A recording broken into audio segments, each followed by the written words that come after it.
தமிழக மக்களுக்கு வணக்கம். அதாவது நேற்று சண்டே அந்த ஞாயிற்றுக்கிழமை தோறும் வரக்கூடிய விஜய் டிவி நீயா நானா. இந்த நீயா நானா என்பது எப்பவுமே நீயா நானா என்று நடைபெறும். ஆனால் நேற்றுக்கு எப்படி நடந்ததுன்னா, நாயா நானா என்று நடைபெற்றது அப்படின்னு தான் எடுத்துக்கணும். ஏன் அப்படின்னா, இந்த தெருநாய்களை வந்து அப்புறப்படுத்தப்பட வேண்டும் அப்படின்னு ஒரு தரப்பும், இன்னொரு தரப்பு இல்ல இல்ல அதை காக்க வேண்டும் அப்படின்ற ஒரு தரப்பும் வந்து நியாயமா இவங்க 2 பேரும் விவாதிக்க வேண்டிய ஒரு களம். ஏன்னா, நீங்க தெருநாய்கள் இங்கே தெருநாய்களால் பாதிப்பு ஏற்படுது. தெருநாய்களால வந்து நாய்க்கடி ஏற்பட்டு நெறைய பேர் பாதிக்கப்படுறாங்க. லட்சக்கணக்கான பேர் வந்து ஒரு ஆண்டுக்கு பாதிக்கப்படுறாங்க. அது மட்டும் இல்லாம இதில ரேபீஸ் தாக்குதல் அப்படின்னு சொல்லிட்டு பல வ நெறைய பேர் இறக்குறாங்க அப்படின்ற அந்த நிலை இருக்கு. இல்லன்னு மறுக்க முடியாது. அது மட்டும் இல்லாமல் தெருநாய்கள் இப்ப நடுவுல வண்டி ஓட்டிட்டு போகும்போது குறுக்க வந்துருது. குறுக்க ஓடி வரும்பொழுது வண்டி டூ வீலர் அ ப கீழ விழுந்து இறக்குறவங்க நெறைய பேர் இருக்காங்க. அடிபட்டவங்க நெறைய பேர் இருக்காங்க. இது மாரிலாம் நடந்திருக்கு. ஸோ இப்படிலாம் இருக்கிற சூழல்ல, தெருநாய்களை நம்ம தெருவில் விடலாமா? வேண்டாமா? இவற்றை எங்கே கொண்டு போய் விடுவது? இதற்கு இப்போ உச்சநீதிமன்றம் ஒரு ஒரு விதமான ஒரு தீர்ப்பை கொடுத்தது. டெல்லியில பார்த்தீங்கன்னாக்கா, இந்த தெருநாய் பிரச்சனை மிகப்பெரிய பிரச்சனையா இருக்கின்ற சூழல்ல, அதில வந்து நம்ம தெருநாய்கள்லாம் கொண்டு போய் ஒரு ஷெல்டர்ல வையுங்க அப்படின்னு சொல்லியிருக்காங்க. இது சாத்தியமா? எத்தனை ஷெல்டர் ஏற்படுத்துவீங்க? லட்சக்கணக்கான நாய்கள் இருக்கு. இதுக்கெல்லாம் எத்தனை ஷெல்டர் நீங்க ஏற்படுத்துவீங்க? இதையெல்லாம் கும்பலாக வைத்தால் இது ஒன்றுக்கு ஒன்று சண்டை போட்டுக் கொள்ளாதா? ஏன்னா ஒண்ணும் ஒரு ஒரு டெரிட்டரிய மார்க் பண்ணி வச்சிருக்கோம். பார்த்தீங்கன்னாக்கா, ஒரு தெருவுக்குள்ள நம்ம எல்லாருக்குமே தெரியும். ஒரு தெருவுக்குள்ள இருக்கக்கூடிய நாய் அந்த கூட்டம் இருக்குன்னு வையுங்களேன். இன்னொரு தெருவுலேருந்து ஒரு நாய் வேற ஒரு நாய் வந்ததுன்னு வைங்க. இதெல்லாம் ஒண்ணு சேர்ந்து அத அடிச்சு விரட்டிடும். அதெல்லாம் கூட நம்ம பார்க்குறோம். ஸோ இப்படி இருக்கும்பொழுது இது எல்லாத்தையும் சேர்த்துமே கொண்டு போய் ஒரே ஷெல்டர்ல எப்படி வைப்பீங்க? அப்படின்ற கேள்விலாம் வருது. இதில இருக்கக்கூடிய நடைமுறை சிக்கல்கள் அப்படின்றதும் பேசப்படுகிறது. அது மட்டும் இல்லாமல் இதற்கு கருத்தடை செய்யக்கூடிய இந்த ஸ்டெரிலைசேஷன் அப்படின்னு அது செய்யக்கூடிய அந்த திட்டம் அப்படின்றது முழுமையாக அது வந்து நடந்திருக்கிறதா? அப்படின்ற விவாதங்கள்லாம் நியாயமா விவாதிக்கப்பட்டிருக்க வேண்டும். மாறாக விஜய் டிவில என்ன பண்ணியிருக்காங்க அப்படின்னு பார்த்தீங்கன்னா, 40 நிமிஷம் ஒளிபரப்புறாங்க. எல்லாரும் என்ன நினைப்பாங்க, இந்த 40 நிமிஷம் தான் அங்க ஒளிபரப்புனது மட்டும் தான் அங்க லைவா எடுத்தாங்கன்னு. அது லைவ் ஷோ கிடையாது. இது ரெக்கார்டட் ஷோ. அதாவது 8 மணி நேரம் அவங்க எடுக்குறாங்க. இவங்களெல்லாம் கொண்டு போய் ஆட்டு மந்தை மாரி ஒரு ஷெட்டுல உட்கார வச்சுருவாங்க. விஜய் டிவியோடைய ஒரு ஷெட் ஒண்ணு இருக்கு. இந்த ஏவிஎம் இது பக்கத்தில வடபழனியில அ அங்க ஒரு ஷெட் இருக்கு. அங்க கொண்டு போய் உட்கார வச்சுருவாங்க. உங்கள உட்கார வச்சுட்டாங்கன்னா, அதுக்கப்புறம் அவங்களுடைய ஸ்கெடியூலுக்கு ஏத்தா மாதிரி உங்களை பேச வைக்க வேண்டும் அப்படின்றதுக்கு முன் தயாரிப்புடன் நிறைய ஜூனியர் ஆர்டிஸ்ட் எல்லாம் வந்து அது நடுவுல ஆடியன்ஸ்க்கு நடுவுல உட்கார வச்சுருவாங்க. ஏன்னா, அந்த ஷோ அவங்க ஹிட் பண்ணி ஆகணும். அப்ப அந்த ஷோ ஹிட் பண்ணி ஆகணும்னா, சில ஜோக்குகள், சில அ சென்டிமெண்டல் சீன்ஸு, அழுகை இதையெல்லாம் கொண்டு வந்தாகணும். இந்த அழுகையெல்லாம் கொண்டு வரணும் அப்படின்னும் பொழுது எல்லாராலயும் இப்ப இப்ப இப்ப ஒரு சோகத்தை ஒவ்வொருத்தரும் ஒரு ஒரு மாரி அணுகுவாங்க. சில பேருக்கு அழுகை பீறிட்டு வரும். சில பேருக்கு பார்த்தீங்கன்னாக்கா, அழுகை அப்படியே அவங்களுக்குள்ளேயே வச்சுப்பாங்க. இப்படி ஒவ்வொருத்தருக்கும் ஒரு ஒரு எமோஷன் இருக்கும். ஆனால் அழுகை பீறிட்டு வந்தால் தான் ஆடியன்ஸ் பார்த்தாங்க, அவங்களும் அழ வேண்டாமா? அப்படிங்கும் பொழுது இது சென்டிமெண்ட் எல்லாம் கொண்டு வர வேண்டும். இன்னொன்னு நீங்க புரிஞ்சுக்கணும். நீயா நானாவ பொறுத்தவரைக்கும், இது நாயா நானா என்று நடந்தது நேற்று. பட் நீயா நானாவை பொறுத்தவரைக்கும் ஒன்றை நீங்கள் புரிந்து கொள்ள வேண்டும். கோபிநாத் தனியாக இயங்குகிறாரா என்றால் இல்லை. அவருடைய நண்பர் ஆண்டனின்னு நினைக்கிறேன். அவர் தான் வந்து அந்த ஷோவோடைய இயக்குனர்ன்னு நினைக்கிறேன். அவர் வந்து பார்த்தீங்கன்னாக்கா, அவர் உட்கார்ந்திருப்பாரு. ஒரு பெரிய ஒரு ஸ்டூல் போட்டு அது ஸ்டூல் கூட கிடையாது. பெரிய கிரேன் மேல உட்கார்ந்திருப்பாரு. அவர் மேலே இருந்து பறவை பார்வைன்னு சொல்லுவோம் இல்லையா? பேர்ட்ஸ் ஐ வியூ அப்படின்ட்டு. மேலே இருந்து பார்த்துக்கிட்டு இருப்பார். பார்த்துக்கிட்டு என்ன பண்ணுவாருனாக்கா, அந்த இதில வந்துட்டு டாக் பேக் அப்படின்னு சொல்லுவோம். டாக் பேக் சிஸ்டம் அப்படின்னாக்கா, காதுல வந்து அவங்க வந்து ஒலிபெருக்கி வச்சிருப்பாங்க. அதில வந்து அவங்க அங்கிருந்து சொல்லுவாங்க. இந்த மாதிரி நீ இத கேளு, இந்த கேள்விய கேளு. இந்த ரோல 2வது இடத்துல இருக்கக்கூடிய சிகப்பு சட்டை மாட்டியிருக்கிறவங்கள்ட்ட இந்த கேள்விய கேளு. கருப்பு சட்டை மாட்டியிருக்கிறவங்கள்ட்ட இந்த கேள்விய கேளு. வெள்ளை சட்டை மாட்டியிருக்கிறவங்கள்ட்ட இந்த கேள்விய கேளு. இந்த சிவப்பு சேலை அணிந்திருக்கின்ற அந்த நபரிடம் இந்த கேள்விய கேளு. இப்படியெல்லாம் இவங்க வந்து என்ன பண்ணுவாங்கன்னா, அங்கேருந்து சொல்லுவாங்க. இந்த கேள்விய கேளு. அப்புறம் அவங்க கருத்து தெரிவிச்சுட்டு இருக்காங்க இல்லையா? கருத்து தெரிவிக்கும் பொழுது, இதுக்கு இப்படி பதில் சொல்லு அப்படின்ட்டு. அதை தான் கோபிநாத் அங்கே ஸ்பான்டேனியஸாக பேசுகிறார். கோபிநாத் திறமை வாய்ந்தவர் தான், இல்லைன்னு நான் மறுக்கலை. நானே அவரோட ஷோ அட்டன் பண்ணியிருக்கேன். இதே நீயா நானா. இதை ஏன் நான் சொல்கிறேன் அப்படின்னா, நீயா நானா ஷோவை நான் அட்டன் பண்ணியிருக்கேன். இந்த நீயா நானா ஷோவில் நான் பரிசும் பெற்றிருக்கிறேன். சிறப்பாக பேசினேன் அப்படின்னு சொல்லிட்டு பரிசும் பெற்றிருக்கிறேன். எனக்கு எது தரப்பில் பார்த்தீங்கன்னாக்கா சகோதரி ஷாலின் மரியா லாரன்ஸ் அவங்க உட்காந்தாங்க. அவங்களும் பரிசு பெற்றாங்க அந்த ஷோவில். நானும் பரிசு பெற்றேன், அவங்களும் பெற்றாங்க. இதெல்லாம் யூடியூப்பில் போனீங்கனாலும் இருக்குது. சரியா? 2015 வெள்ளம் குறித்த ஷோன்னு நினைக்கிறேன். இப்படி அதில் போய் உட்கார்ந்து அது முழுமையாக எப்படி இயங்குது அப்படின்றத பார்த்ததுனால நான் சொல்கிறேன். இந்த 8 மணி நேரம் இவங்க வந்து இந்த ரெக்கார்ட் பண்ணுறாங்க பாருங்கள். இதிலிருந்து அவங்களுக்கு பிடித்ததை, அவங்களுக்கு தோதா இருக்கக்கூடியதை அவங்க எடிட் பண்ணி கொண்டு வந்து 40 நிமிடமாக உங்கள்கிட்ட காமிக்கிறாங்க. அப்போ 8 மணி நேரம் பேசியிருக்கோம். 8 மணி நேரம் பேசியதில் 40 நிமிடத்தை வெட்டி ஒட்டி உங்கள் முன்னால் கொண்டு வந்து அவர்களுக்கு தேர்ந்தார் போல் மாற்றி உங்களிடம் காண்பிக்கிறார்கள். அப்படி காமிக்கும் பொழுது யாரை வேண்டுமானாலும் மோசமாக காமிக்கலாம், யாரை வேண்டுமானாலும் கேலி கிண்டல் செய்வதாக காண்பிக்கலாம், எப்படி வேணாலும் காட்டலாம், என்ன சித்து வேலைகள் வேண்டாலும் செய்யலாம். ஒருத்தன் ஒரு விஷயத்திற்காக ஒரு எக்ஸ்பிரஷனை கொடுத்துருப்பாங்க, அதை வேறு ஒரு விஷயத்திற்காக எக்ஸ்பிரஷனை கொடுத்தது போல கூட நீங்கள் மாற்றி இடைச்சொருகள் செய்யலாம். என்ன பண்ணுவீங்க? உங்களுக்கு எப்படி தெரியும்? அந்த மாதிரியான ஒரு ஷோ தான் இந்த நீயா நானா ஷோ. இது வந்து ஏதோ லைவாக நடப்பது போலவும், சமூகத்தில் இருக்கக்கூடிய பிரச்சனைகள் எல்லாம் இவர்கள் எடுத்து பேசுவது போலவும் அப்படின்னு நீங்கள் பார்க்குறீங்க. சமூகத்தில் இருக்கக்கூடிய டாப்பிக்கள் எல்லாம் எடுத்து பேசுகிறாங்க, அவங்களுக்கு தோதாக இருக்கக்கூடிய டாபிக் எடுத்து பேசுகிறாங்க. ஆனால் முழுக்க முழுக்க இது ஒரு அஜெண்டாவுடன். இந்த அஜெண்டா என்ன அப்படின்னா, அவங்களுக்கு என்று ஒரு பிஸ்னஸ் பார்வை இருக்கும் இல்லையா, அதன் அடிப்படையில் இதை எடுத்துகிட்டு கொண்டு போகிறாங்க. இதில் என்ன பண்ணுறாங்க அப்படின்னா, இங்கே பேச்சாளர்கள் அப்படின்னு கொண்டு வந்து நிறுத்தினாங்க இல்லையா, அதாவது நியாயமான கூற்றுங்க. இந்த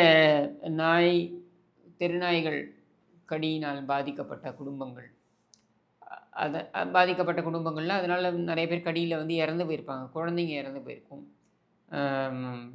பெரியவர்கள் சிக்கியிருப்பார்கள், விபத்தில் சிக்கியிருப்பாங்க. இவங்க பாதிக்கப்பட்ட குடும்பங்களை அழைத்து வந்தது என்பது சரி. அதே போல் எதிர்த்தரப்பில் இந்த தெருநாய்களுக்கெல்லாம் கொண்டு போய் உணவு கொடுக்குறேன் அப்படின்ட்டு போகிறாங்க இல்லையா, ஆக்டிவிஸ்ட் அப்படின்ட்டு போகிறாங்க இல்லையா, இவங்களையும் அழைத்து வந்ததும் சரி. ஆனால் இதில் சரியான ஆட்களை அழைத்து வந்தார்களா, சரியான கோணத்தில் இந்த விவாதத்தை கொண்டு சென்றார்களா அப்படின்றது தான் கேள்வி. அதை செய்யலை. அஜெண்டா இந்த தெருநாய்களை வந்து நாங்கள் விரும்புகிறோம், டாக் லவ்வர்ஸ் அப்படின்னு சொல்கிறாங்க இல்லையா, அந்த தெருநாய்களை நாங்கள் விரும்புகிறோம் என்று சொல்லக்கூடியவர்களை வைத்து இவர்களுக்கு இருக்கக்கூடிய அறியாமை, இதனால் பிரச்சனை இருக்குது இல்லைன்னு எப்படி மறுக்க முடியும்? அப்போ அந்த பிரச்சனை இருக்குது என்பதனை ஏற்றுக்கொண்டு அது எதனால் அந்த பிரச்சனை ஏற்படுது, இங்கே ப்ளூ கிராஸ்னு ஒன்று வச்சுருக்கோம், இந்த ப்ளூ கிராஸ்க்கு நிதி ஒதுக்கப்படுது, அந்த நிதி சூறையாடப்படுகிறது, இவங்க நீதிமன்றம் சொல்லுது இதெல்லாம் கொண்டு போய் நாய்கள் காப்பகம் என்கிற இடத்துல கொண்டு போய் வெய்யுங்கள்ட்டு, நாய்கள் காப்பகம் என்கிற இடத்துல நடக்கக்கூடிய ஏற்கனவே இருக்கக்கூடிய காப்பகமாக செயல்படக்கூடிய அந்த ப்ளூ கிராஸில் பார்த்தீங்கன்னாக்கா செல்லக்கூடிய நாய்கள் ஒரு வாரத்தில் இறந்து போயிடும். அந்த அளவுக்கு அங்கே ஊழல். அவங்களே கொண்டு வாங்க, இப்படியெல்லாம் நடந்து கொண்டிருக்கிறது அப்படின்றத வந்து பேசுவதற்கு இந்த நிகழ்ச்சி தவறிவிட்டது. இங்கே அரசும் அதிகாரிகளும் இதுலேயும் பார்த்தீங்கன்னாக்கா இந்த நாய்கள் காப்பகங்கள்லாம் இருக்குது பாருங்கள், இதில் வந்து தலைமை பொறுப்பு ஏற்பது யார் தெரியுமா? நிறைய பேருக்கு தெரியாது. முதலமைச்சருடைய நேரடி பார்வையில் இது இருக்குது, இதுதான் உண்மை. அப்போ அங்கே நீங்கள் இந்த ஊழல் பெருமளவில் ஊழல் நடக்குது, இதில் இலைட்டாக உட்காந்துருக்காங்க இல்லையா, அந்த பங்களாக்களில் உட்காந்துருக்கவங்கலாம் இவங்கெல்லாம் வந்து பேசுகிறாங்க அப்படின்றது சத்தியமான உண்மை. இவங்கெல்லாம் வந்து பேச வேண்டிய அவசியமே கிடையாது. ஏன்னா உங்களுடைய பங்களாக்குள்ளே பிரச்சனை கிடையாது. பங்களா விட்டு நீங்கள் வெளில வந்தீங்கன்னா நீங்கள் காரில் போக போகிறீங்க, காரில் வர போகிறீங்க, உங்களுக்கு பிரச்சனை கிடையாது. ஆனால் சாமானியர்கள் நடமாடும் பொழுது அவர்களுக்கு ஏற்படக்கூடிய பிரச்சனைகள், ஒரு மிடில் கிளாஸ்லேருந்து ஒரு 2 வீலரில் ஒரு இடத்துல இன்னொரு இடத்துக்கு செல்லக்கூடியவர்கள் அவர்களுக்கு ஏற்படக்கூடிய பிரச்சனைகள் அப்படின்றத விவாதிக்க வேண்டியது அவசியம்தான். அதே சமயத்தில் என்ன பண்ணுவீங்க, நாம் காலங்காலமாக, அதாவது காலமாக அல்லது பல 100 ஆண்டுகளாக நம்ம வந்து காட்டிலிருந்து இந்த நாய்களை எல்லாம் கொண்டு வந்து டொமஸ்டிகேட் அப்படின்னு சொல்லுவோம் ஆங்கிலத்தில், அதை மாதிரி நம்ம வந்து நம்முடன் சமூகத்தில் இருப்பது போல் நம்ம வளர்த்து விட்டோம். இப்போ நமக்கு வேண்டாம் அப்படின்னு சொல்லிட்டு நம்ம என்ன பண்ண முடியும்? எல்லாத்தையும் கொண்டுட முடியுமா? எதுவுமே இருக்க வேண்டாம்னு சொல்லிட முடியுமா? முடியாது.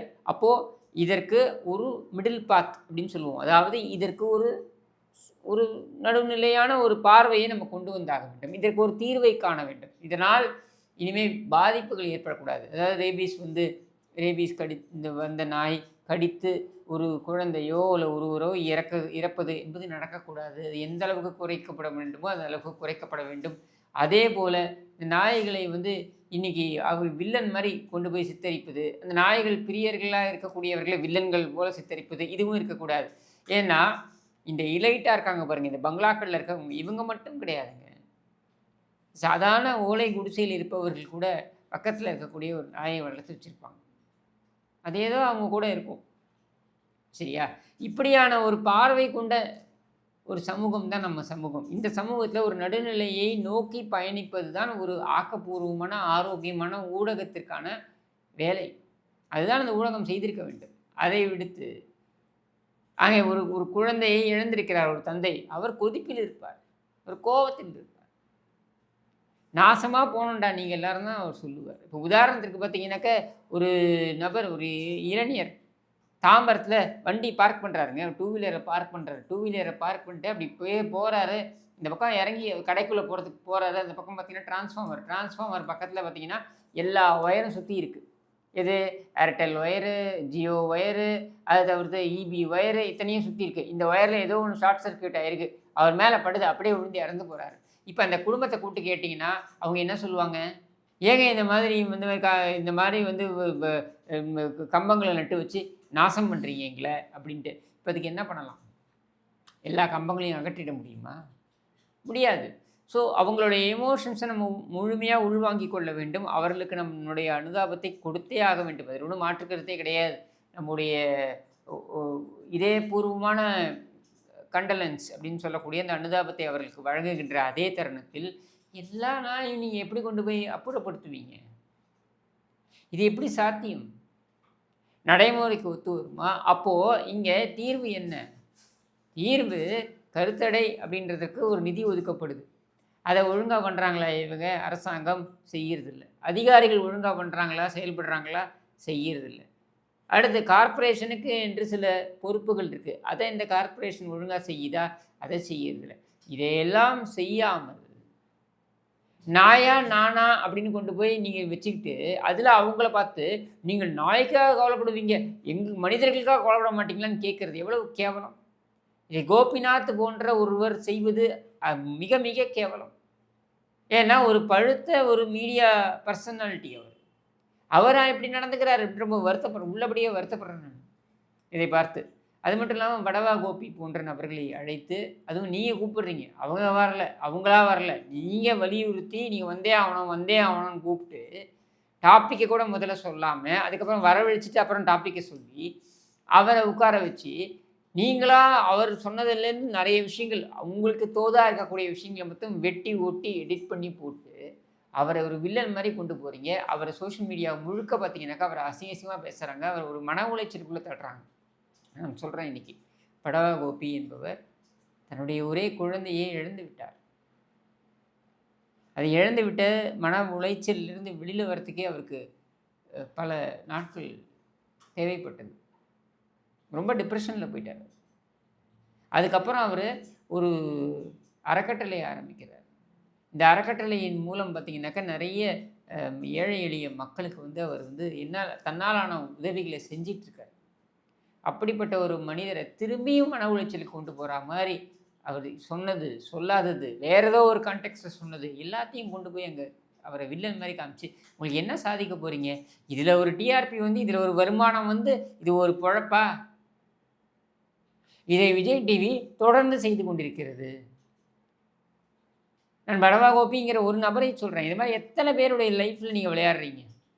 எத்தனை பேர் இந்த சமுதாயத்துக்கு முன்னால் கொண்டு நீங்கள் நினைத்தால் ஒருவரை ஹீரோவாக காட்டுறது, நீங்கள் நினைத்தால் ஒருவரை வில்லனாயை காட்டுவது அப்படின்றத வைத்து எத்தனை பேருடைய வாழ்க்கையில் விளையாடுறீங்க? அசிங்கமாக இல்லை உங்களுக்கு? வெக்கமாக இல்லை உங்களுக்கு? இதெல்லாம் ஒரு பொழப்பா? நியாயமான விஷயம் தானே அது. டாபிக் நியாயமான விஷயம். இந்த டாப்பிக்கை நீங்கள் எப்படி கொண்டு போனீங்க?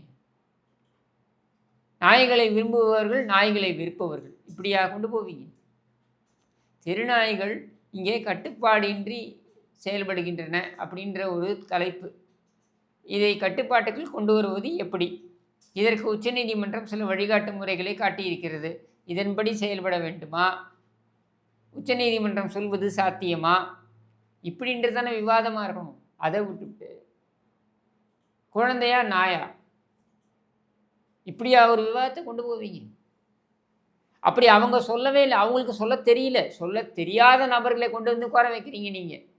அவங்களுக்கு தெரியல. ஏதோ நாய் இந்த நீங்கள் தெருநாய்கள் அப்படின்னா இந்த தெருநாய்களை வந்து இந்த இலைட்டு கும்பல் மட்டும்தான் வந்து ஆதரவு தெரிவிக்கிறாங்க. வேறு யாரும் ஆதரவு தெரிவிக்கலைன்ற மாதிரி நீங்கள் பேசுகிறீங்க. அதே மாதிரி இன்னொரு பக்கம் அதனால் பாதிக்கப்பட்டவர்கள் அவர்களுடைய தரப்பு நியாயங்களும் அவர்கள் பேச வேண்டும். அதில் ஒன்றும் மாற்றுக்கிறது கிடையாது. அந்த நியாயங்களை அவர்கள் பேசும் பொழுது அதை தெருநாய் விரும்புபவர்கள் இந்த நியாயத்தை மறுக்களிக்கிறார்கள். அதாவது இது வேண்டாம்னு சொல்கிறாங்க. உன்னுடைய ஃபீலிங்ஸே இல்லைன்னு சொல்கிறாங்கன்ற மாதிரி நீங்கள் கொண்டு போகிறீங்க. இதுவும் தப்பு. அப்போது ஒரு நியாயமான ஒரு விவாதமாக நீங்கள் அதை கொண்டு போகலை. உங்களுடைய அறம் அங்கே செத்து விட்டது. கேவலமான ஒரு பொழப்பு. இதை செய்வதனால உங்களுக்கு டிஆர்பி கிடைக்கும். அதை வைத்து நம்மளை வளர்த்துக்கலாம்னு நினைக்கிறீங்க. நான் சொல்கிறேன், இன்றைக்கும் சொல்கிறேன், திரும்பவும் சொல்கிறேன். இந்த அறம் இழந்த ஊடகங்கள் இன்றைக்கி வேணால் கோல் வச்சலாம், ரொம்ப நாளைக்கு கோல் வச்ச முடியாது. உங்களுடைய வீழ்ச்சி உறுதி என்று கூறி விடைபெறுகிறேன். நன்றி, வணக்கம்.